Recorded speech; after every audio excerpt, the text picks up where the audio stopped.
Friends, అందరికీ నమస్కారం. Friends, హైదరాబాద్లో ఈ రోజు నుండి 3 రోజుల పాటు ట్రాఫిక్ ఆంక్షలు అయితే కనుక పెట్టారు. ఈ రూట్లలో అయితే వెళ్ళకండి అంటున్నారు. హైదరాబాద్ వాసులకు ముఖ్య ప్రకటన. సో వీడియో పూర్తిగా చూడండి, అలాగే తప్పకుండా లైక్ చేయండి. మరిన్ని అప్డేట్స్ కోసం ఛానల్ని సబ్స్క్రైబ్ చేసుకోండి. వివరాల్లోకి వెళ్ళిపోదాం. హైదరాబాద్లో 3 రోజుల పాటు ట్రాఫిక్ ఆంక్షలు. బోనాల జాతర సందర్భంగా నగరంలో 3 రోజుల పాటు ట్రాఫిక్ ఆంక్షలు అమల్లో ఉంటాయని హైదరాబాద్ ట్రాఫిక్ పోలీసులు ప్రకటించారు. పలు మార్గాల్లో రాకపోకలను మళ్లించారు. పలు మార్గాల్లో ఆగస్టు 1వ తేదీ అర్ధరాత్రి నుంచి 4వ తేదీ వరకు కూడా వాహనాల రాకపోకలన్నీ బంద్ చేస్తున్నట్లుగా వెల్లడించారు.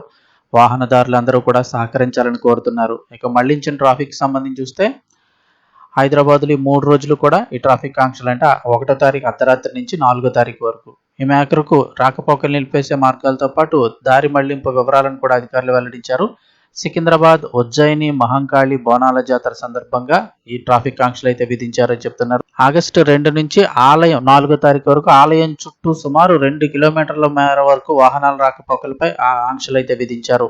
ముఖ్యంగా ఎస్బీఐ, ప్యారడైజ్ నుంచి ట్యాంక్ బండ్కు వైపు వెళ్లే వాహనాలను minister road, clock tower, sangeet, Secunderabad railway station, Chilkalguda, Musheerabad, Kavadiguda మీదుగా మళ్లిస్తూ నిర్ణయం తీసుకున్నారు.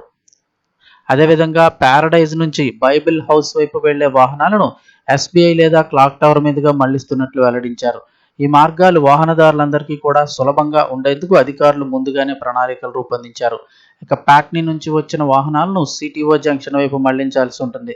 ప్రజలు తమ వాహనాలను పార్క్ చేయడానికి Harihara Kalabhavan, Yashoda hospital, Mahboob college, CMR shopping mall, పాత జైలు ఖాళీ స్థలం, అలాగే ఇస్లామియా హై స్కూల్, ప్రభుత్వ Adavayya memorial high school, Nallagutta GHMC ground, Wesley college లేదా GHMC, Gymkhana grounds, Swapnalok complex, Taj 3 star line వంటి ప్రాంతాలను ఉపయోగించుకోవాలని సూచిస్తున్నారు.